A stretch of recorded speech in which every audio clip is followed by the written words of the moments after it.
आने वाले समय में लगता है आपको कि राहुल गांधी जी प्रधानमंत्री बनेंगे? आपने सुना होगा मुंगरी लाल के हसीन सपने। मोदी ने अगर कोई वादा किया तो उसको पूरा करेंगे। आज भी जनता को मोदी जी पर भरोसा है, जबकि राहुल गांधी जी के लाए के झूठे आरोपों ही जनता साफ साफ समझती है। अच्छा, कांग्रेस की जब सरकार बनती थी तो जब कांग्रेस भी तो उन्हीं ईवीएमओ के बूते 2 बार सरकार बनाकर बैठी थी। कांग्रेस पार्टी कहती है बीजेपी जो है वो धर्म को लेके और राष्ट्रवाद को लेके वोट लेती है। हम अपने धर्म को मानते हैं, उसको स्वीकार करते हैं, सारे रूप से स्वीकार करते हैं, दोगली बात नहीं करते। कि आज भारतीय जनता पार्टी जीतती है तो उसके कार्यकर्ताओं की मेहनत से जीतती है। इनके कार्यकर्ता केवल और केवल अखिलेश यादव जी के संग सेल्फी खिंचा के फेसबुक पर डाल देनी है, भौकाल बनाना है।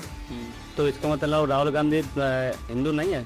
ये तो राहुल गांधी बताइए वो किस धर्म में अपनी आस्था रखते हैं। धर्मेंद्र जी की खबर को इन्होंने चला दिया कि धर्मेंद्र जी अब नहीं रहे। एक इस भागते दौर में मैं बताया ना, मैं बार बार बोल रहा हूँ, एक बहस है टीवी चैनल में और सोशल मीडिया की पत्रकारों में कि कौन पहले आगे निकले। बिहार में एक सामने और एक मुद्दा आया है कि रोहड़ी आचार्य अब घर से बाहर निकल आई हैं और जो परिवार की समस्याओं का समाधान नहीं कर पा रहा, वो बिहार की समस्याओं का क्या समाधान करेगा? पूरा देश मोदी जी को जानता है, विश्व जानता है मोदी जी को।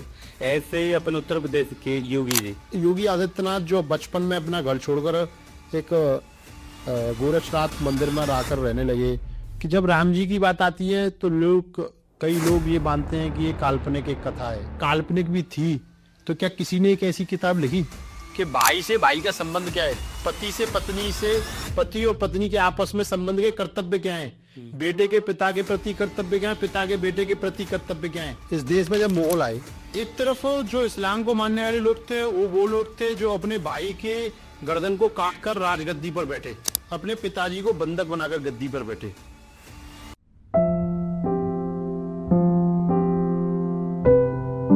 Hello everyone, welcome to Vivek Sharma talk show. मैं आपका होस्ट विवेक शर्मा, आप देख रहे हैं विवेक शर्मा टॉक शो। आज का जो विषय है वो है बिहार पे, जो बिहार में बीजेपी जीती है उस पर। और जो विपक्ष कह रहा है कि बीजेपी वोट चोर है, वोट चोर है। मैंने एक वीडियो डाला था उस पर, जो सबसे भरभर की कमेंट आएंगे उसमें सबने ये लिखा है कि बीजेपी वोट चोर, बीजेपी वोट चोर। तो क्या वाकई में बीजेपी वोट चोर है या नहीं है? क्या ये कांग्रेस हार गई इसलिए एक अपने को जो लोगों में छवि उसको छिपाने का कार्य कर रही है? तो इन सभी सवालों के जवाब देने के लिए हमारे साथ हैं बीजेपी की अनुभवी नेता स्वामी चौधरी जी। नमस्कार सर। नमस्कार धन्यवाद। कैसे हैं भैया आप? बस बढ़िया विवेक जी।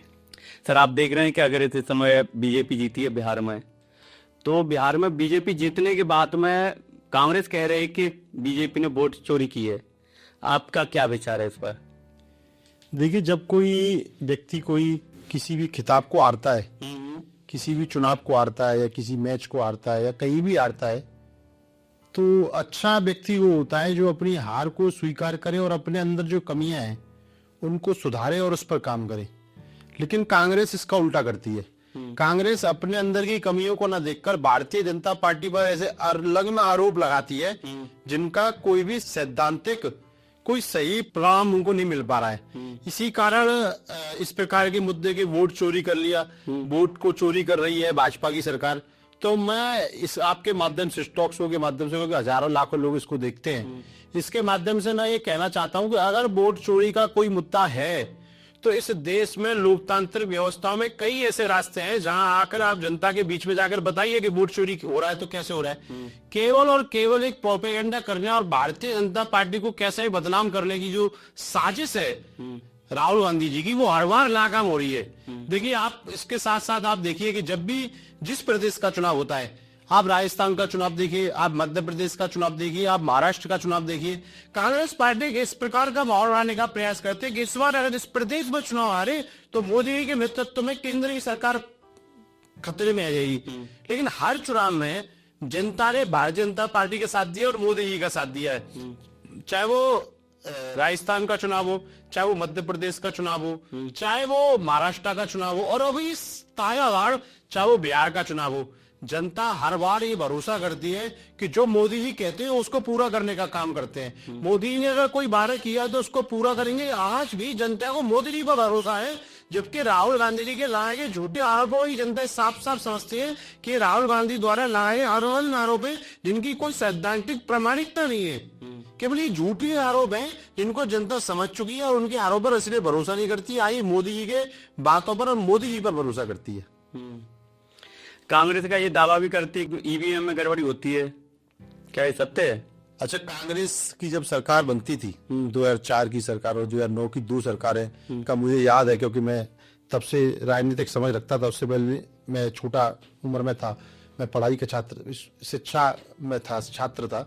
तो जब कांग्रेस भी तो उन्हें ईवीएमओ के बूते 2 बार सरकार बनाकर बैठी थी, और अगर ईवीएम नहीं हो सकती थी तो 2014 में जब वो मोदी जी के सामने चुनाव लड़े और हारे कांग्रेस पार्टी, तो उन्होंने क्यों नहीं ईवीएम मैनेज करी? अगर उस समय ईवीएम मैनेज होती थी, आपको ध्यान होगा ये ईवीएम जो आई वो इसलिए आई थी क्योंकि जब कांग्रेस की सरकार रहती थी, कांग्रेस की कई राज्यों में सरकार थी, कांग्रेस के ही कार्यकर्ता होते थे देश आजादी के बाद, और कांग्रेस के ही लोग हुआ करते थे, मजबूत लोग। गांव में एससी ओबीसी को वोट नहीं देते थे, वहां कांग्रेस का बहुमूल्य बहुतायत लोग मेकर और उन बैलेट पेपर पर ठप्पे लगा बूथ को कैप्चर कर लेते थे, वो कांग्रेस पार्टी करती थी। इसीलिए चुनाव आयोग ने, क्योंकि पारदर्शिता आ सके चुनावों में, इसलिए उन सब मुद्दों को हटाकर कांग्रेस ने ईवीएम वोटिंग मशीन का काम करने का काम है, जिससे एक व्यक्ति एक ही बार में वोट दे सकता है। अगर बैलेट पेपर चुनाव होते थे तो बगल में गांव के लोग होते थे, कांग्रेस को समर्थन करने का काम करते थे, एससी बीसी ओबीसी को वोट नहीं देते थे, उन सब लोगों के वोट एक व्यक्ति गांव का दबा रहता था और सब ठप्पे लगाकर और बॉक्स में डालने का काम करता था। वो कांग्रेस के जमाने में होता था। यही काम अगर कांग्रेस जब करती थी, अगर ईवीएम में हो सकती थी तो वो ईवीएम में भी ये काम कर सकते थे, लेकिन किसी भी तरीके से कहीं भी ईवीएम में नहीं हो सकती। मैं चुनौती आपके माध्यम से देना चाहता हूँ कि वोटिंग मशीन का हर साल हर महीने जिला अधिकारी के उन ईवीएम मशीनों का निरीक्षण होता है। उस निरीक्षण में विपक्ष के नेता, उसमें सत्ताधारी का नेता और सारे दलों के नेताओं को बुलाकर उनके सामने होता है। अगर किसी नेता को लगता है कि ईवीएम नहीं होती तो वो उस फॉर्मूले को लाएं और जब जिला अधिकारी हर महीने वो पुनरीक्षण करते हैं तो ये बताएं कि साहब यहाँ इस जगह पर ऐसे ईवीएम लगती है, तो मैं कहता हूँ कि तो उनका आरोप मैं मान सकता हूँ भाई। उससे पहले केवल और केवल भारतीय जनता पार्टी को और मोदी जी को और जनता का जो बहुमत है उसका मया करने का काम विपक्ष कर रहा है। नहीं, तो जैसे आपने कहा कि उस समय जो कोई दबंग व्यक्ति हुआ करता था वो वोट डाल दिया करता, तो उसके बाद तो बीजेपी आई। हाँ, तो मैं वही तो कह रहा हूँ, अगर दबंग व्यक्ति वोट डाल देता था तो उसके बाद भारतीय जनता पार्टी की सरकार बनी, ईवीएम आई। मैं ये कहने का काम कर रहा हूँ, अगर दबंगों से तब कांग्रेस पार्टी जबरदस्ती वोट डलवा लेती थी, तो अगर वोट चुनावों में गड़बड़ करती थी तो फिर ईवीएम में गड़बड़ उसने क्यों नहीं करी? वो पहले से गड़बड़ करते हैं, उनकी आदत में गड़बड़ करने, बूथ कैप्चर करना उनकी आदत में रहा है, वोटरों को क्या नाम है लुभाने का उनकी आदत में रहा है, और तमाम तरह के आरोप प्रत्यारोप कांग्रेस पार्टी पर लगे। और सबसे बड़ी बात कि 1975 में जिन जिन नेताओं ने इंदिरा गांधी का विरोध किया तो इमरजेंसी लगाकर 2 साल 2.5 साल तक लोगों को जेल में रखा गया। उस समय वो कांग्रेस का लोकतंत्र और कांग्रेस की ईवीएम और कांग्रेस की क्या नाम है जो बूथ कैप्चरिंग थी, क्योंकि जबरदस्ती चुनाव इंदिरा गांधी जी को जिताया गया था, जिस कारण ये सब हमको 1975 से 70 तक की इमरजेंसी देखनी पड़ी। तो वो लोग ये काम करते थे, क्योंकि जो लोग बूथ कैप्चरिंग करते थे उनको लगता है कि अब ईवीएम कैप्चरिंग हो रही है, जबकि ईवीएम कैप्चरिंग नहीं हुई। मोदी ने ईवीएम को कैप्चर नहीं किया, मोदी ने लोगों के दिलों को कैप्चर किया है। मोदी ने बुजुर्गों को 5 लाख रुपए का बीमा सभी लोगों को, और बुजुर्गों को 70 साल से ऊपर सभी बुजुर्गों को निःशुल्क बीमा दिया है, निःशुल्क उपचार के पैसे दिए, इसलिए मोदी जी को लोग वोट देते हैं। मोदी ने लोगों को घर दिए हैं, इसलिए लोग मोदी जी को वोट देते हैं। मोदी जी ने लोगों को शौचालय दिए हैं, इसलिए लोग मोदी जी को वोट देते हैं। मोदी जी लोगों को मुद्रा लोन के माध्यम से नौजवानों को अपना स्वयं रोजगार रेडी करने की व्यवस्था दी है, इसलिए लोग मोदी जी को वोट देते हैं। मोदी जी ने किसानों को 6 लाख रुपए साल देने का काम किया, इसलिए लोग मोदी जी को वोट देते हैं। उनकी कामों पर भारतीय जनता पार्टी को वोट पड़ता है, मोदी जी को वोट पड़ता है, न कि कोई ईवीएम मशीन के कैप्चर से लोगों का, विपक्ष के लोगों का जो केवल और केवल आरोप प्रत्यारोप है वो इसलिए है कि उन पर अब कोई मुद्दा नहीं बचा जिसको लेकर वो बात कर सके, तो वो चुनाव आयोग पर और चुनाव प्रक्रिया पे ही सवाल उठाने लगे हैं। जी जी, कांग्रेस पार्टी कहती है कि क्या कहते हैं बीजेपी जो है वो धर्म को लेके और राष्ट्रवाद को लेके वोट लेती है, क्या ये सत्य है? देखिए, जब धर्म की बात आती है तो इसका अगर हो तो फिर वो धर्म में नहीं है क्या? कोई व्यक्ति नहीं, मैं आपको बताता हूं, अगर कोई व्यक्ति अपने धर्म में आस्था रखता है और वो हिंदू है और वो कहने में ये शर्म करता है कि मैं हिंदू नहीं, तो मैं हिंदू नहीं है, तो ये अपने ऊपर विचार करने की बात है। जिस जाति जिस परिवार में हमने जन्म लिया, अगर हमको अपने पिताजी का नाम लेने में शर्म आती है तो ये हमको खुश होना चाहिए। हमको अपने दादाजी का नाम लेने में शर्म आती है, या तो हमारे दादाजी और हमारे पिताजी ने कोई ऐसे कर्म किए हो, या तो हिंदू धर्म सनातन धर्म ने ऐसे कर्म किए हो जो हमें ये बताने में शर्म आए कि हम सनातन धर्म तो सबको समावेशी धर्म है, सबको साथ लेकर चलने वाला धर्म। एक ऐसा धर्म है जो सबको साथ लेने वाला धर्म, साथ लेकर चलने वाला धर्म है, जहाँ अतिथि देवो भव का भाव होता है, जहाँ अगर किसी व्यक्ति को आपके किसी कर्म से पीड़ा हो जाए तो पाप की श्रेणी में आता है, और हर व्यक्ति में ईश्वर देखता है। ये सनातन धर्म है। अगर उस धर्म पर कहे तो हम धर्म के नाम पर बोल लेते हैं, हम धर्म के नाम पर बोल लेते हैं, हम अपने धर्म को मानते हैं, उसको स्वीकार करते हैं और सारे रूप से स्वीकार करते हैं, दोगली बात नहीं करते। हम जब चुनाव आएगा तो मंदिरों में जाएंगे, और जब चुनाव नहीं आ रहा तो हम टोपी लगा के, गोल टोपी लगा के घूमेंगे। ये गोल टोपी लगाकर और मंदिरों में जाने वाले ये दोहरी मानसिकता के लोग है ना, इनको देश की जनता समझ चुकी है। वो समझ चुकी है कि ये लोग जो गोल टोपी भी लगाकर मजार में भी ये करते हैं, और सनातन धर्म की बात भी जो चुनाव आ रहा है तभी करेंगे केवल क्योंकि हमसे समुदाय का वोट लड़ा हुआ है, इसलिए आप ही स्वीकार नहीं कर पाते। आप देखिए कि 2014 के लोकसभा के चुनाव के बाद जब से देश में नरेंद्र मोदी जी की सरकार बनी है तब ये सवाल बनता है। इससे पहले कोई ये व्यक्ति सवाल पूछने की हिम्मत नहीं कर पाता कोई पत्रकार कि मनमोहन सिंह जी से उनका धर्म पूछ ले, या मनमोहन सिंह ये स्वीकार कर ले, या अखिलेश यादव ये स्वीकार कर ले, या बहन कुमारी मायावती ये स्वीकार कर ले, या तेजस्वी यादव, लालू प्रसाद यादव, मुलायम सिंह यादव ये स्वीकार कर ले।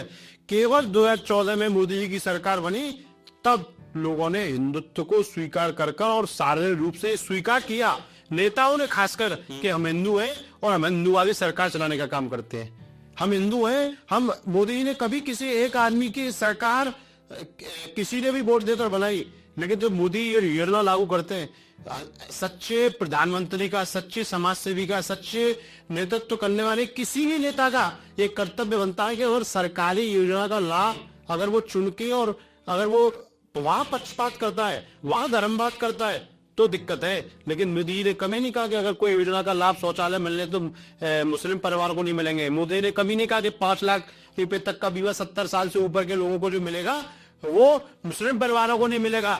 मोदी जी ने कभी नहीं कहा कि हर घर, जो हर व्यक्ति को घर देना है, वो सपना था मोदी जी का जिसमें लाखों करोड़ों लोग आज तक अपने घर बनवा चुके हैं। मोदी ने कभी नहीं कहा कि मुसलमान परिवार को उनका घर नहीं मिलेगा। मोदी ने कभी भी किसी योजना को हर घर जल से नल, कभी ऐसा नहीं होगा कि 10 हिंदुओं के परिवारों को जल देना दे दिया और मुसलमान के परिवार बीच में आए तो उनको छोड़ दिया है। नहीं, सरकारी योजनाओं का लाभ प्रत्येक व्यक्ति को मिले, इसलिए मोदी जी कहते हैं सबका साथ, सबका विकास और सबका प्रयास। वो सब मिलकर प्रयास करेंगे तो विकास होगा। ये बात मोदी जी ने अब पूरे देश के 140 करोड़ देशवासियों के लिए कही है। तो धर्म की बात करना, ये मैं सोचता हूँ कि विपक्ष की केवल और केवल ये इसलिए कि हमारे सनातन धर्म को कैसे बदनाम किया जाए। मैं तो कहता हूँ कि इसलिए यार बार बार धर्म की बात छेड़ते हैं। तो इसका मतलब राहुल गांधी हिंदू नहीं है? नहीं, ये तो राहुल गांधी बताइए वो किस धर्म में अपनी आस्था रखते हैं। राहुल गांधी हिंदू है, क्रिश्चियन है, या राहुल गांधी फारसी है, या राहुल गांधी मुस्लिम है? वो तो राहुल गांधी बताइए क्यों कौन है। क्योंकि ऐसे सवाल तो व्यक्ति वो उठा सकता है जो जिस धर्म में वो होना वो मानना। भाई वो तो क्या नाम है खुद बताएंगे। मैं हिंदू हूँ तो मैं आपके यहाँ स्वीकार कर रहा हूँ, तो राहुल गांधी कभी स्वीकार करा सार्वजनिक रूप से कि मैं हिंदू हूँ? कभी उन्होंने कहा क्या? आप अपनी चीजों को स्वीकार, अरे वो श्रीमती सोनिया गांधी जी के पुत्र हैं तो वो बार बार मंच पर बोलते हैं, उसको स्वीकार करते हैं ना। उसी प्रकार से ये स्वीकार करे कि वो राजीव गांधी के पुत्र है, उसको स्वीकार करते हैं, तो इसी प्रकार से ये भी स्वीकार करे कि वो सनातन धर्म में पैदा हुए हैं। लेकिन अगर उसके पीछे जाओगे, उनके पीछे, तो आपको वो सनातनी पक्के प्योर सनातनी नहीं लगेंगे, कहीं ना कहीं उसमें मिलावट दिखती है। जी। तो ये बड़ा विचार करने का विषय है। सभी लोगों को सोचना चाहिए कि जो व्यक्ति ये ना कह पाए मैं हिंदू हूँ, आज तक कोई व्यक्ति ये बता दे कि राहुल गांधी ने किसी मन से कहा कि मैं हिंदू हूँ। ये बड़े हम लोगों को सोचने का विषय है। जी। वोट लेने के लिए आप बाबा भोलेनाथ के मंदिर में पूजा करने जाएंगे, वोट लेने के लिए आप जनेऊ पहनेंगे, लेकिन जनेऊ किस प्रकार से पहना जाता है उसका पता नहीं करेंगे। तो ये तो केवल और केवल राहुल गांधी की मुझे लगता है एक सोची समझी पॉलिटिकल हिंदू बनने की रचना है, जो जनता को बेवकूफ बनाने का प्रयास, झूठा प्रयास वो करते हैं, जिसमें हर बार विफल होने का प्रमाण जनता उन्हें देती है। बिहार में बहुत सारे मुद्दे थे जैसे बेरोजगारी, महंगाई, शिक्षा, फिर भी आप बिहार ने क्या कहते हैं मोदी जी को चुना? बिहार में एक बहुत बड़ा मुद्दा, मैं राजनीति से हटकर एक बात करता हूं जी। तेजस्वी ने उठाया नौकरी देने का। हर परिवार को नौकरी मिले, ये मोदी जी की भी सोच है, विचार है। हर परिवार को नौकरी ना मिले तो रोजगार जरूर मिले। लेकिन तेजस्वी की बातों पर लोगों ने भरोसा नहीं किया। उसका कारण ये था कि तेजस्वी को ऊपर जनता को, बिहार की जनता को भरोसा नहीं था। जनता को भरोसा था मोदी जी के वादों पर, नीतीश कुमार जी के वादों पर, क्योंकि 20 साल लगातार सरकार चलाना विवेक जी, और उसके बाद दोबारा इतने बहुमत के साथ सरकार में आना, मैं ये कहता हूं, ये मैं मानता हूं कि कहीं ना कहीं बिहार के लोग वहां की सरकार से संतुष्ट होंगे। कितने सारे झूठे वादे तेजस्वी ने, राहुल गांधी ने वहां भ्रमित प्रचार प्रसार करने का प्रयास किया, उस सबको जनता ने नकारने का काम किया। लोगों को लगा कि अगर तेजस्वी की सरकार बनती है तो दोबारा से वहां शराबबंदी जो लगी लागू है, वो शराब चालू हो जाएगी। बिहार में अधिकतर तबका जो है वो कामगार है, हाथ से काम करता है, और वो पैसे कमाकर लाता है, और वो पैसे कमाकर लाकर अधिकतर लोग जो है वो जो नीचे तबके के, मतलब जो काम करते हैं, निचले स्तर पर जो काम करते हैं, जो 10,000 20,000 रुपये महीने की सैलरी पाने वाले लोग हैं, वो लोग वहां दारू पीते हैं, और दारू पीकर अपने परिवारों में पत्नियों से कलेश करते हैं। तो महिलाओं ने ये सोचा कि अगर तेजस्वी की सरकार आई तो ये शराबबंदी को खोल देंगे, और अगर शराबबंदी खोल देंगे तो रोज जो आए घर में कलेश, नीतीश जी ने बंद करा रखे हैं शराब को, बंद कर कर वो दोबारा स्टार्ट हो जाए, वो दोबारा चालू हो जाएंगे। महिलाओं को नीतीश पर भरोसा था, नीतीश कुमार जी पर, महिलाओं को मोदी जी पर भरोसा था कि अगर ये लोग दोबारा सरकार में और सत्ता में आते हैं तो हमारे घर में जो शांति व्यवस्था बनी हुई है, देखिए पैसा कम मिल जाए लेकिन परिवार में शांति रहनी चाहिए। बहुत सारे ऐसे परिवारों को आप भी जानते होंगे, मैं भी जानता हूं, जहां पैसा तो अधिक है लेकिन शांति नहीं है, तो वो लोग शांति के प्रयास में जंगलों में निकल जाते हैं। तो बिहार में मेरा ये मानना है कि महिलाओं ने चुना कि ये जंगल राज की सरकार को हमको दूर रखना है, इसलिए अधिकतर महिलाओं ने भारतीय जनता पार्टी को वोट दिया। वहां के समझदार लोगों ने भारतीय जनता पार्टी को वोट दिया। ऐसा नहीं है कि तेजस्वी को वोट नहीं पड़ा है, भाई उसके भी कुछ समर्थक लोग होंगे, लेकिन जो मैं मानता हूं कि जो समझदार थे और महिलाएं, उन लोगों ने भारतीय जनता पार्टी को वोट दिया। जो इनके झूठे वादों में फंसे उन्होंने तेजस्वी को वोट दिया, कांग्रेस को वोट दिया। वोट तो उनको भी पड़ा है ना, राजनीति में ऐसा नहीं है कि उनके वादों को किसी ने भरोसा नहीं किया तो मैं इस बात को कहूं कि नहीं साहब उसको नकार दिया, नहीं। लेकिन जिन लोगों ने तेजस्वी को वोट दिया उनको भी विचार करने की जरूरत है कि क्या तेजस्वी को उन्होंने वोट दिया वो सही दिया। और तेजस्वी की बातों पर, राहुल गांधी जी की बातों पर भरोसा नहीं है कि यार आरोप लगाते हैं, आरोप प्रत्यारोप से आगे जाइए, क्योंकि राजनीति के समीकरणों को, राजनीति को समझने की जरूरत है। केवल आरोप प्रत्यारोप से सरकार आप नहीं बना सकते, ग्रास रूट पर काम करने की जरूरत है। आज प्रत्येक भारतीय जनता पार्टी का कार्यकर्ता जो भारतीय जनता पार्टी में है, भारतीय जनता पार्टी में किसी राजनीतिक पद पर काम कर रहा है या नहीं कर रहा है, या कभी भी कहीं राजनीतिक पद पर रहा है, वो 4 से 5, 6, 8, 8, 10, 10, 12, 12 घंटे लगातार पार्टी का काम करते हैं, लगातार जनता के बीच में रहते हैं। इस मुद्दे को भी समझने की जरूरत है। जो लोग वोट चोरी का और ईवीएम मशीन में गड़बड़ी का आरोप लगाते हैं, उन सभी नेताओं से, चाहे वो राहुल गांधी जी हो, चाहे वो तेजस्वी हो, चाहे वो अखिलेश यादव हो, जितने भी लोग इस देश भर में विपक्ष के लोग मोदी जी पर या चुनाव आयोग पर वोट चोरी का या ईवीएम मशीन में गड़बड़ी का आरोप लगाते हैं, मैं सबको ये जवाब देना चाहता हूं, और इसके आप सबके माध्यम से सब कान खोलकर सुने कि आज भारतीय जनता पार्टी जीतती है तो उसके कार्यकर्ताओं की मेहनत से जीतती है। आज अगर भारतीय जनता पार्टी की सरकार आती है, मोदी जी जीतते हैं, तो जो कार्यकर्ता बूथ लेवल पर काम करता है, अपना घर परिवार छोड़कर सुबह शाम, मतलब मैं बताता हूँ कि 2 से 12 घंटे तक, 2 घंटे से लेकर 12 घंटे तक पार्टी का प्रत्येक कार्यकर्ता काम करता है। 11, 12, 13 करोड़ की फौज भारतीय जनता पार्टी की, प्रत्येक प्रदेश में कार्यकर्ता, प्रत्येक बूथ पे कार्यकर्ता, सेक्टर पे कार्यकर्ता, विधानसभाओं पे कार्यकर्ता। आज भी अच्छी रही, आप विपक्ष में होने के बाद भी विपक्ष के लोग आपको जनता के बीच में नहीं दिखते। और जो हम सत्ता में आए हैं, जनता ने लाई है हमको सत्ता में, तो हम फिर भी सत्ता में रहने के बाद लोग तो सत्ता के मजे मारते हैं, लेकिन भारतीय जनता पार्टी का कार्यकर्ता सत्ता के मजे न लेकर बूथ स्तर पर आज भी जनता के साथ रहता है। जनता की कोई समस्या का समाधान करने का प्रयास करता है, जनता के बीच में जाता है। लगातार आप जब भी देखते होंगे अखबार, टीवी चैनल, किसी भी भारतीय जनता पार्टी कार्यकर्ता की आप आईडी खोल के देख लीजिए, डेली कोई ना कोई कार्यक्रम में सहभागिता रखता है या जनता आती है। इसलिए भी भारतीय जनता पार्टी जीतती है। इनके कार्यकर्ता केवल और केवल अखिलेश यादव जी के संग सेल्फी खिंचा के फेसबुक पर डाल देनी है, भौकाल बनाना है। राहुल गांधी जी के कार्यकर्ता पूरे उत्तर प्रदेश में कहीं दिखते ही नहीं है, कांग्रेस पार्टी की दिखती नहीं है। तो जब आप जनता के बीच में नहीं जाओगे तो कैसे जीत जाओगे? भारतीय जनता पार्टी का कार्यकर्ता आपको हर गांव और बूथ पे दिखता है। तो जो मेहनत करेगा, जो जनता के बीच में रहेगा, जनता उसी को वोट देती है। जी, इसी से जुड़ा हुआ मेरा क्वेश्चन आपसे कि बिहार में जो मुस्लिम वोट मिले वो कांग्रेस को मिले, आरजेडी को मिले, और लेकिन हिंदू जो वोट थे वो बीजेपी को मिले। ये तो कांग्रेस को और तेजस्वी को समझने की जरूरत है।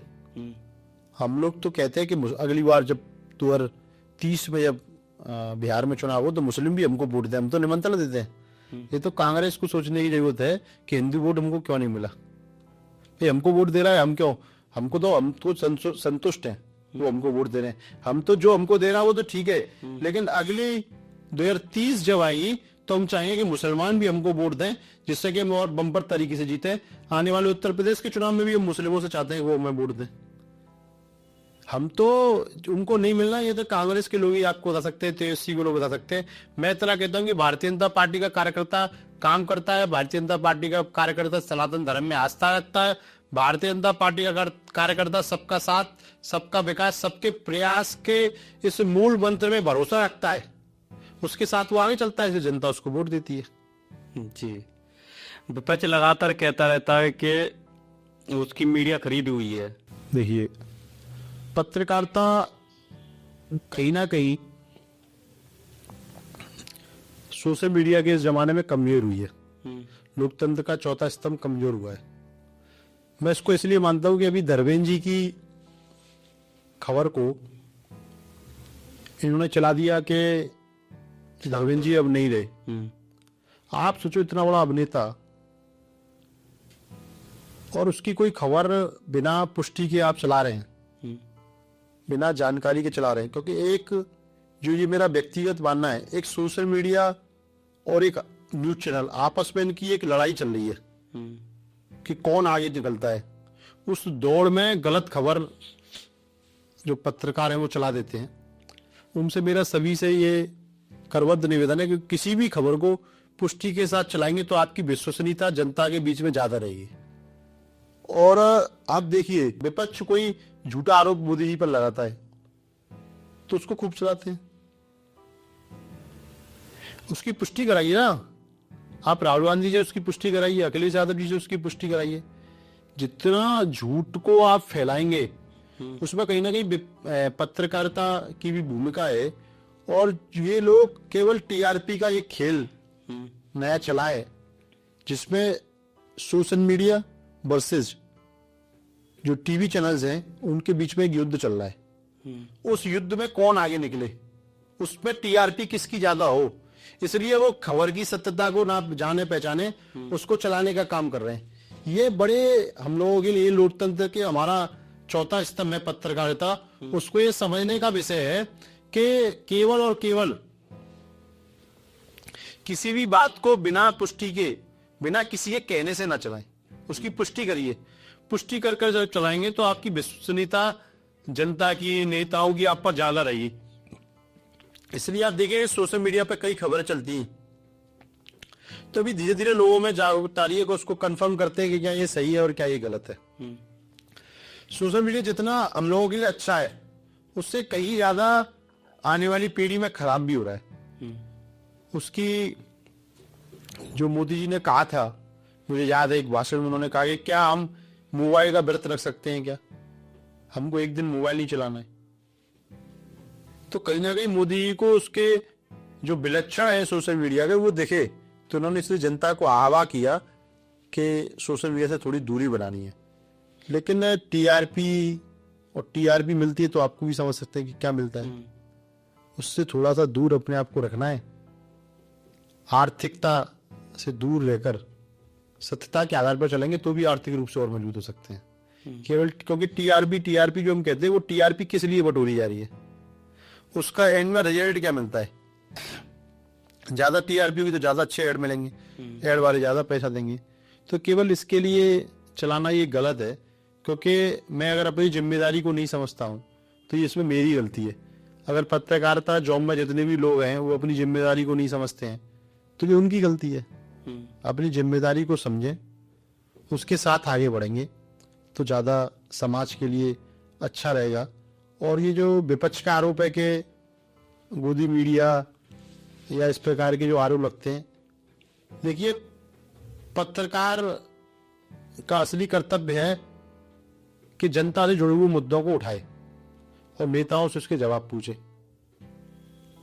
ना कि इस बात पर ज्यादा ध्यान दे कि वोट चोरी हो गई, ईवीएम मशीन हैक हो गई। तो पत्रकार तो इतना बड़ा चैनल लेके घूम रहे हैं, वो ईवीएम कहाँ हैक होती है वो बताएं कैसे हो सकती है, वो किसी इंजीनियर को बुलाएं, किसी से पूछवाएं। तो अगर राहुल गांधी ऐसे आरोप भारतीय जनता पार्टी पर लगाते हैं तो उसका विरोध करें, उन मुद्दों को छेड़ना, उनको बोलना, उनको पूछना बंद कर दें तो ज्यादा ठीक रहेगा। क्योंकि उन सवालों पर ध्यान देना बिल्कुल बंद कर दें। विकास की बात करें ना, मोदी ने कितने पुल बना दिए उसकी बात करें, मोदी ने कितनी सड़कें बनवा दी उसकी बात करें। आज सड़क का इंफ्रास्ट्रक्चर पूरी दुनिया में भारत का सबसे आगे चल रहा है बनाने में। पूरी दुनिया में जितनी सड़कें बनती है, अमेरिका चाहे रूस, उन सब में भारत में सबसे तेजी से सड़क का निर्माण हो रहा है। इसकी बात कभी किसी पत्रकार ने की है?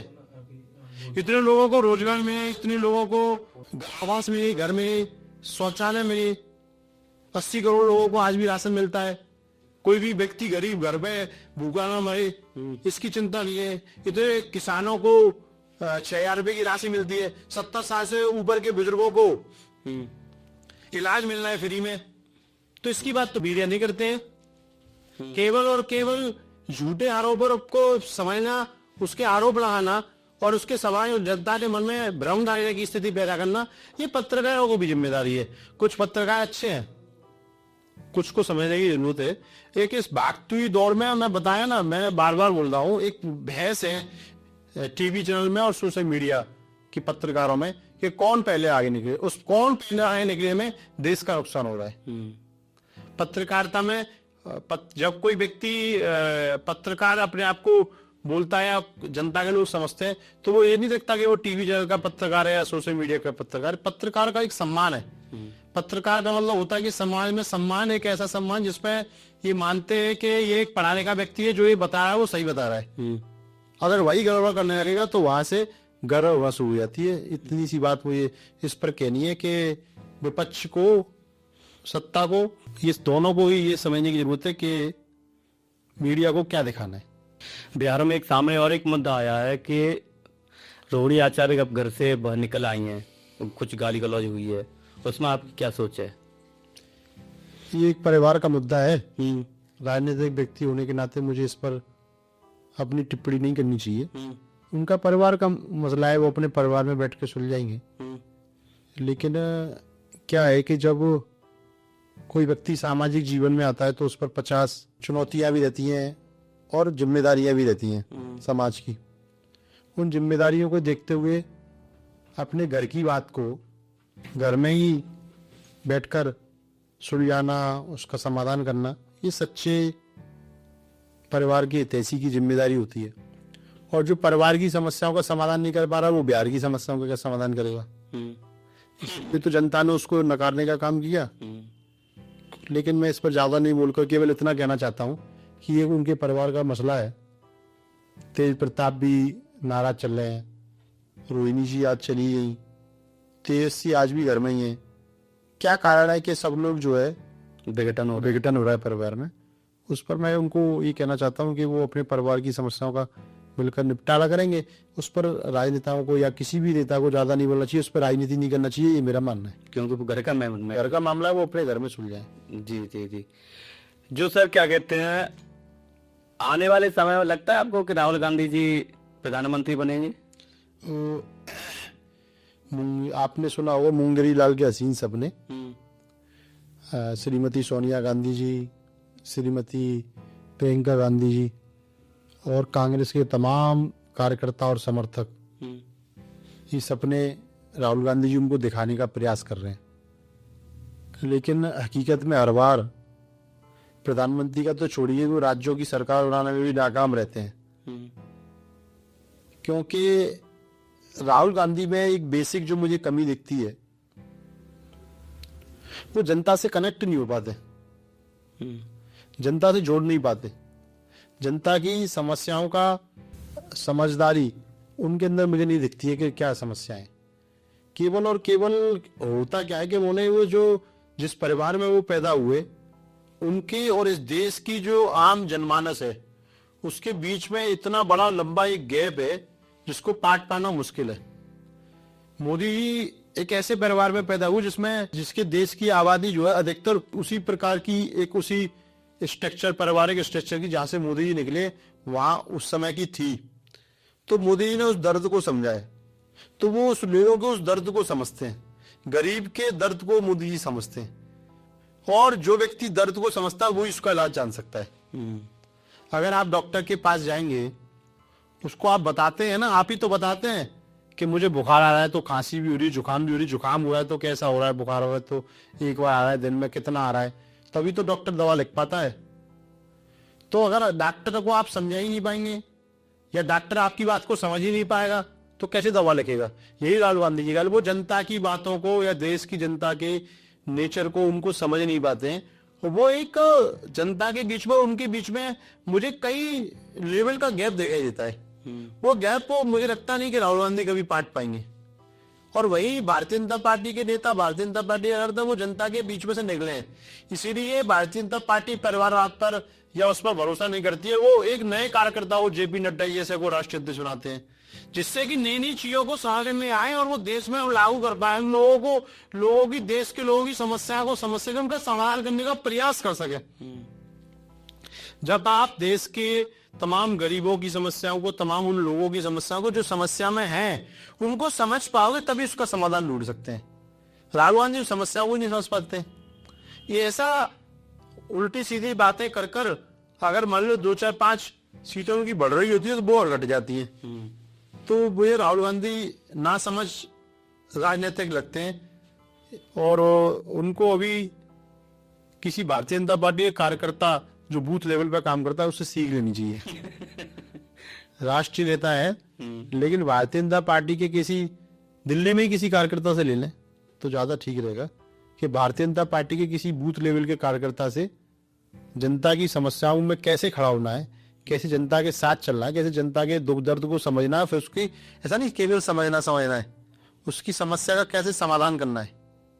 ये अगर वो करेंगे तो मुझे लगता है कि ज्यादा अच्छे से राजनीतिक विपक्ष के नेता के रूप में वो काम कर सकते हैं।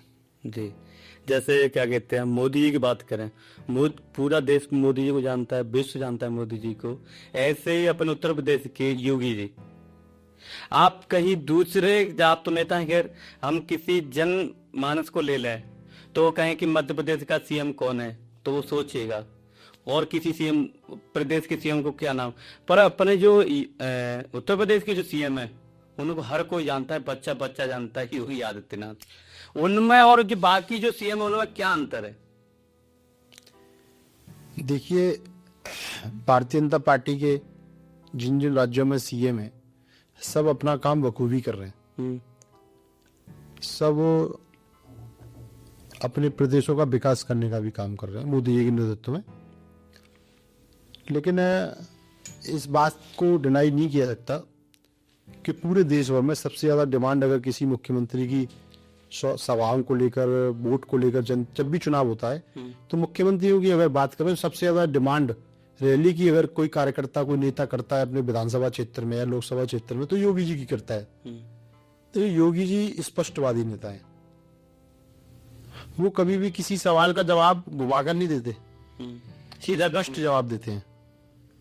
कहीं ना कहीं जो सनातन के माध्यम से उन्होंने अपने अंदर जो कि ऊर्जा इकट्ठी कर रखी है, जो देश के और समाज के भले के लिए है, और जो सनातन की तपस्या से तप जो उनके अंदर है, जो विचार उनके अंदर है, वो उन सारे जो सवाल होते हैं या जो उनका विचार होता है, उस सनातन की परिपक्वता, मतलब जो तप कर जो बना है, जो उनके अंदर है, वर्षों वर्ष उन्होंने तपस्या कर एक महाराज के रूप में, एक योगी के रूप में जो अपने अंदर इकट्ठी करी है, उस तप का कारण है कि आज वो पूरे देश भर में सबसे लोकप्रिय मुख्यमंत्री हैं।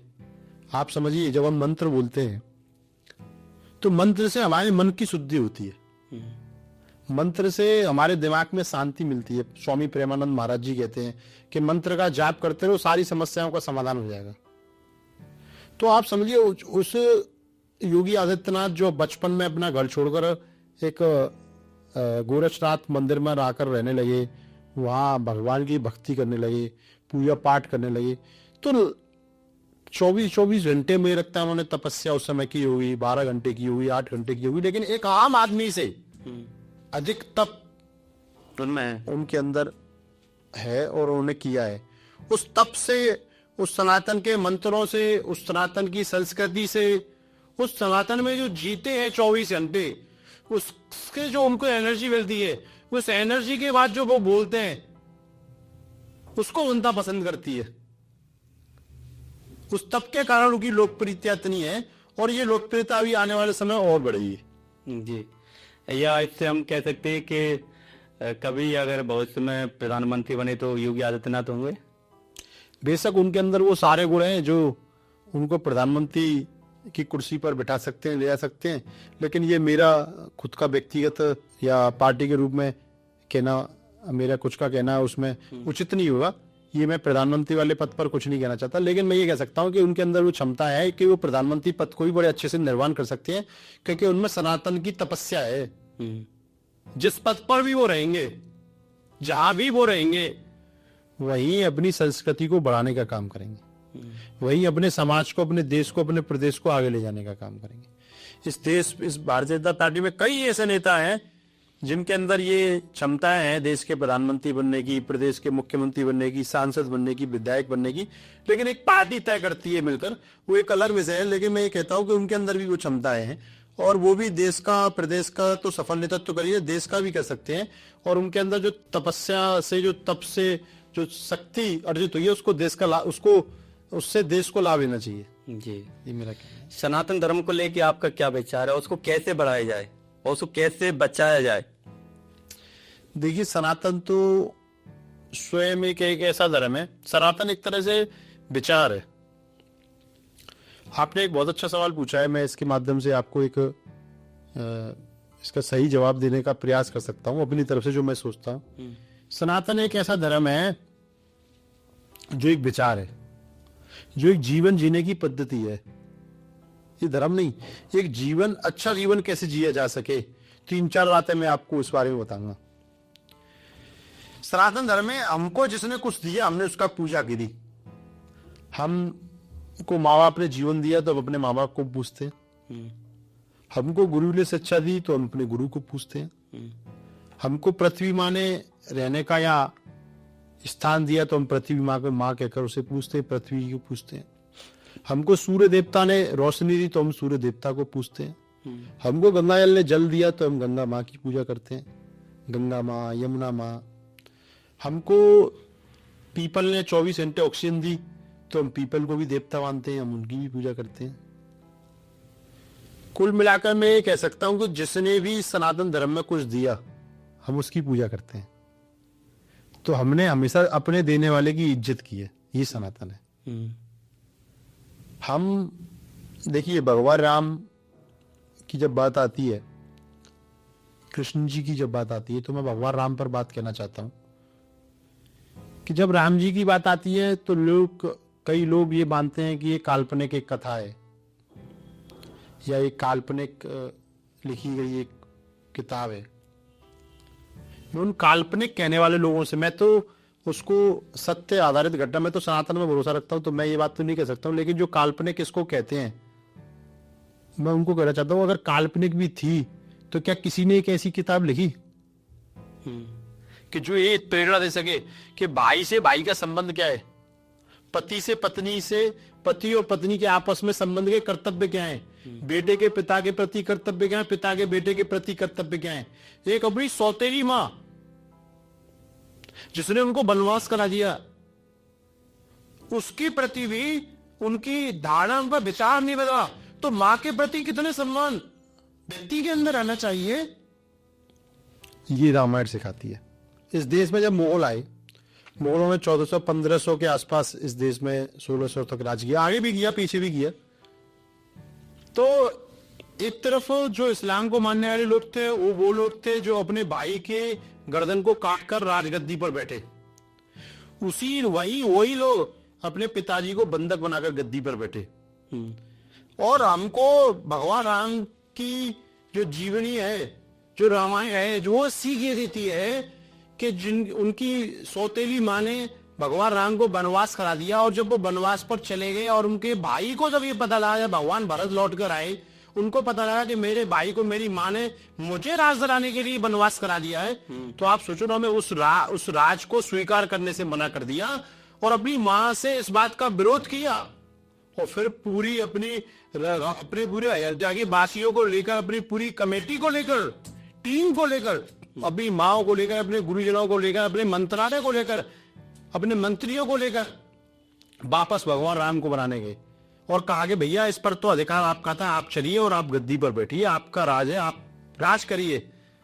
तो देखिए यहाँ ये समझने की ये होता है कि जिनके पिता का जीवन शांत हो गया था, जब ये भगवान राम को बताया गया कि आप चलिए और पिताजी अब इस दुनिया में नहीं रहे हैं, तो भगवान राम का अपने पिता के दिए हुए वचन के प्रति कर्तव्य को समझने की जरूरत है।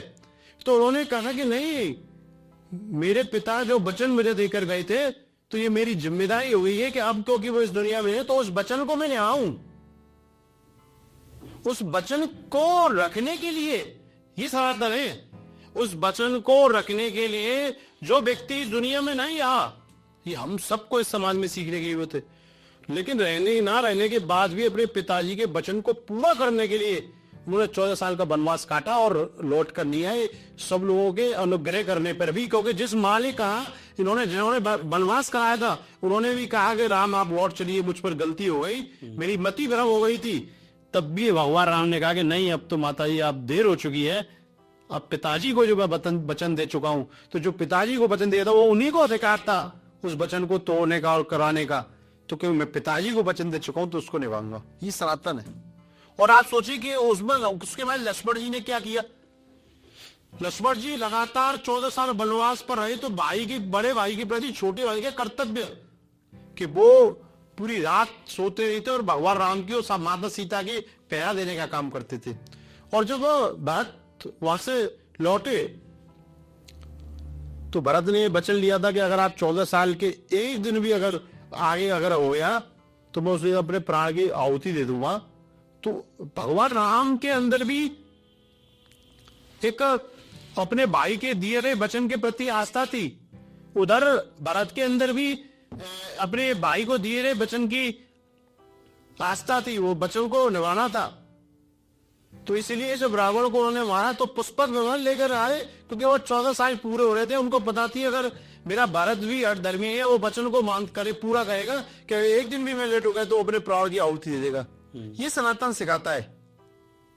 और दूसरी तरफ वो लोग जो अपने भाई का गला काटकर राजगद्दी पर बैठे, मैं उन सभी लोगों से ही कहना चाहता हूं जो लोग इसको काल्पनिक पुस्तक भी मानता है, उनको भी सीख लेनी चाहिए।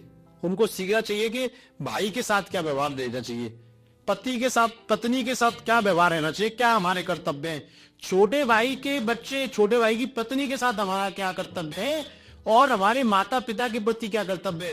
क्या वो हमको जरूरत नहीं है? वो हम सब उन लोगों को सीख जरूरत है जिनके माँ बाप आज भी वृद्धाश्रम में रहे। कि मैं ही कह दूं कि कोई भी माँ क्या इतना बड़ा पाप कर सकती है कि अपने बेटे को वनवास कहा था, इसको राज मिला, और जो सौतेले हो उसके प्रति भी राम ने कभी गलत नहीं बोला। तो माँ बाप के प्रति हमारी आस्था कभी डिगमिगानी नहीं चाहिए। ये हमको, हमारे परिवारों को, हिंदू और सनातनी परिवारों को समझने की जरूरत है। आज का आप मानते हैं, मैं मानता हूँ सनातनी परिवारों में बहुत जरूरत है रामायण को ठीक से पढ़ने की और उसको समझने की। जी। केवल वो एक ऐसा नहीं कि हमने बाँच के हुए हैं उसका फल मिल जाएगा, नहीं नहीं, उसको निभाना पड़ेगा। वो निभाने की जो प्रक्रिया है, जो निभाने की जो पूरी करने की परिकल्पना आपके अंदर अगर आती है तो आप सनातनी हैं। आप माँ बाप को गाली बगे, अपने भाई का माल मारे, अपने बड़े भाई के बारे में गलत बोले, अपने कर्म ऐसे करें जो समाज में गलत हो, और उसके बाद सोचे कि सनातन धर्म में हम रामायण पाठ पढ़कर अगर उसका फल पालेंगे तो कभी जीवन में, मैं नहीं मानता हूँ किसी को उसका पुण्य मिल सकता है। असली पुण्य तो आपके खुद के कर्म से होता है, ये मेरा मानना है। तो हमको किस धर्म से सीख लेनी, ये हमको सोचना चाहिए। इसलिए सनातन, जो आपने सवाल पूछा कि सनातन धर्म को, तो इसलिए सनातन धर्म सर्वश्रेष्ठ धर्म है। देखिए, जो वो ये ऐसी किसी भी धर्म की कोई एक किताब मुझे बता दीजिए जिसमें इतना डीपली सार छुपा हो जीवन जीने का। तो मैंने कहा ना, तो अगर रामायण ने हमको सीख दी तो श्री को हमने उनको भगवान माना, नहीं तो लोगों की निगाहों में तो वो हम एक पुरुष थे।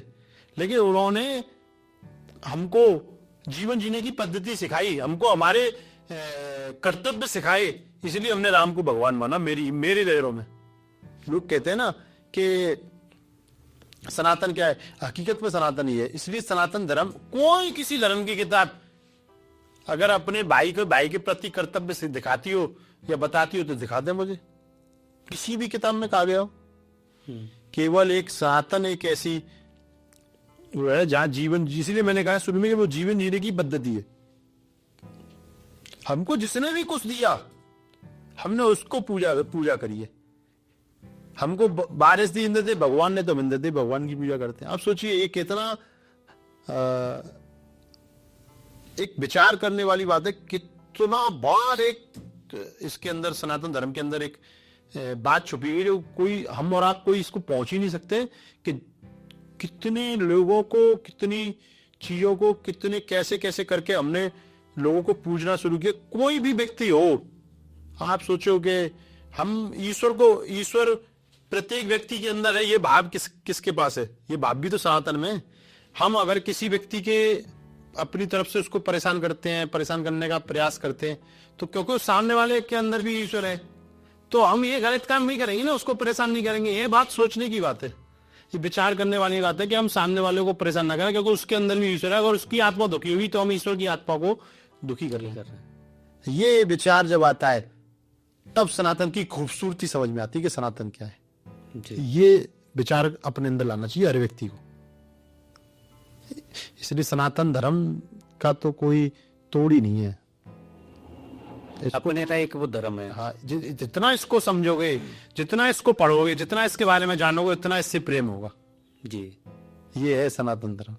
जैसे आपने कहा कि रामायण की बात हो रही थी, तो मेरे को कुछ याद आया कि भगवान राम ने अपनों को खुश करने के लिए क्या क्या नहीं छोड़ा। राज छोड़ा, पाठ छोड़ा, भाई छोड़े, बंधु छोड़े, मित्र छोड़े, गुरु छोड़े, माता छोड़ी, पिता छोड़े, यहाँ तक कि उन्होंने अपनी पत्नी को भी छोड़ दिया। फिर भी लोग, हम जो कलयुगी लोग, उन पर सवाल उठाते हैं और फिर हम सोचते हैं कि हमारे साथ दुख क्यों हुआ, हम किसी को दुख कर रहे हैं। अरे जब भगवान राम ने इतना सब कुछ छोड़ दिया तो हम तो कलयुग प्राणी हैं। यही सीखने की बात है। राम इस देश के सबसे आइडियल व्यक्ति हैं। बोलो, जब तक ये सृष्टि रहेगी, जब तक ये सृष्टि रहेगी, इस धरती पर मनुष्यों का जीवन रहेगा, तब तक राम एक आइडियल पुरुष है। राम से, भगवान राम का एक ऐसा चरित्र है जहां से जब भी आदमी को समस्या लगे अपने जीवन में, तो भगवान राम की रामायण को पढ़ ले, वहां से उसका जवाब मिल जाएगा। आप सोचिए कि किसी भी चीज की समस्या हो, आप राम के चरित्र को, राम के जीवन को, उसी समस्या को उठा पे पढ़ लीजिए, तो आपको करना क्या है उसका जवाब आपको रामायण देती है, बाकी कोई ग्रंथ नहीं देता। किसी भी समस्या का राम, मैं कहता हूं कि मोटिवेशनल गॉड है। मोटिवेशनल गॉड भी है, नहीं मोटिवेशनल भी है, इसके अलावा और भी जो चीजें उनके भी है, मोटिवेशनल गॉड भी नाम ही है। अब इतने के बाद भी उन्होंने कभी अपने ईमान को नहीं डगराया। आपने बताया इतनी सारी चीजें हैं कि भाई, पति, परिवार, पत्नी, बच्ची, सब कुछ छोड़ दिया, पत्नी तक छोड़ दिया हमारा। लेकिन जो उनके कर्तव्य थे, अपने कर्तव्य से कभी पीछे नहीं हटे, अपने कर्तव्य का हाथ और पालन करते रहे। आप सोचिए ये कैसी परिकल्पना है जिस पर कई घंटे बुलाया जाता है। बिल्कुल। और जैसा भी मेरे को याद आया कि रावण जैसा महान व्यक्ति नहीं था, और इतना बड़ा पांडित्य अगर किसी में कोई है तो वो रावण थे। और आयु कलयुग के प्राणी, हर प्राणी में रावण बसा हुआ है। उसको जब कोई दशहरा आता है तो उस रावण को जलाने जाते हैं, पर अंदर की जो अंदर बैठा रावण उसको कोई नहीं जलाता है। क्या है कि रामायण को हम देख लेते हैं लेकिन अपने अंदर भी धारण करने का प्रयास नहीं करता। मैं कहता हूं कि हम थोड़ा सा भी अपने अंदर सुधार कर लेते हैं ना, थोड़े से तो हमारा पूरा जीवन कट जाता है।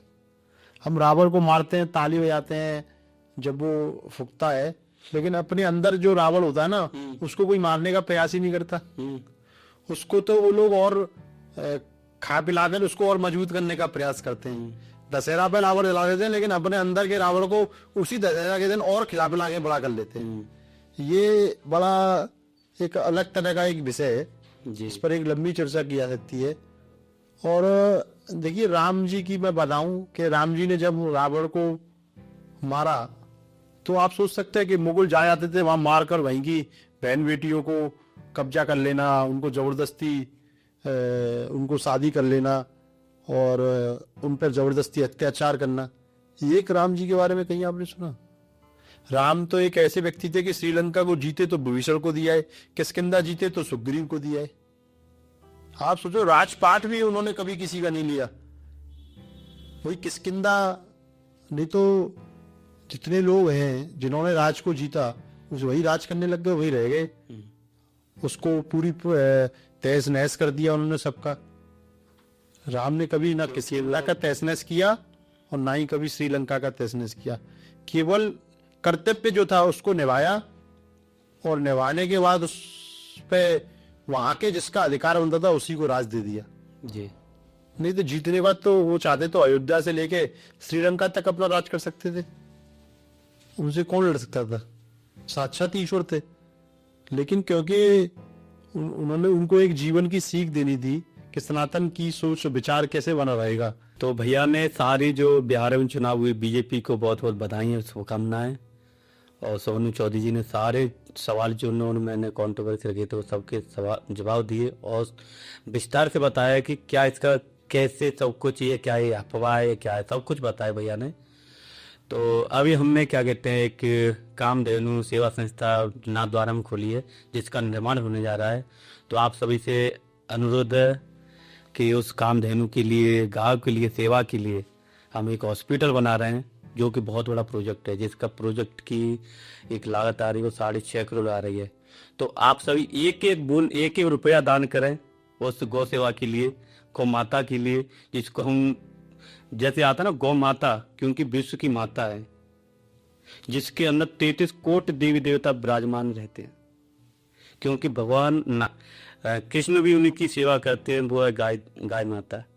तो आप सभी से अनुरोध है, मेरा रिक्वेस्ट है आप सभी से हाथ जोड़ के कि आप, मैं QR कोड उसका मैं आपको लगा दूंगा इसमें, तो आप उस संस्था के लिए, कामधेनु सेवा संस्था के नाम द्वारा जो श्रीनाथ जी में है, और उसके लिए मैं ये आप सभी से अनुरोध कर रहा हूँ। मैं भैया से भी कहना चाहूँगा कि आप कहीं भी कोई हो तो आप गौ सेवा के लिए कुछ करें, और क्योंकि ये हमारा सभी का कर्तव्य है गौ सेवा। जी जी बिल्कुल, हर आदमी को करनी चाहिए और उसमें अपना जितना भी अपना कर सकते हैं वो सहयोग भी करना चाहिए। क्योंकि आजकल गायों की स्थिति पूरे देश भर में अच्छी नहीं है, तो उसके लिए आपने बड़ी अच्छी पहल ये शुरू की है। मैं आपके माध्यम से, इसके माध्यम से सबसे कहना चाहता हूँ कि जितना सहयोग अधिक से अधिक लोग कर सकते हैं वो करें, और इसमें कोई फाउंडेशन आपने नहीं रखी है, जो जितना सहयोग करना चाहे उतना कर सकते हैं। तो मेरा निवेदन है कि सभी लोग इसमें सहयोग करना अधिक से अधिक बढ़कर, और ये सहयोग आपका एक्चुअल में सही रास्ते पर जाने के लिए। और भारत देश तो एक ऐसा देश है कि अगर कोई मुहिम चलानी है तो बस आप शुरू करिए, अगर उसका ध्येय अच्छा है तो लोग मदद देने वाले लोग इस हिंदुस्तान में भी बहुत हैं। तो सभी लोग मिलकर इस जो गौशाला खोली गई है कामधेनु, उसमें सब लोग मिलकर सहयोग करें। ये मैं भी आपके माध्यम से सभी लोगों से अपील करना चाहता हूँ। तो मिलेंगे किसी दूसरे पॉडकास्ट में, जब तक के लिए हरे कृष्णा। हरे कृष्ण हरे कृष्ण।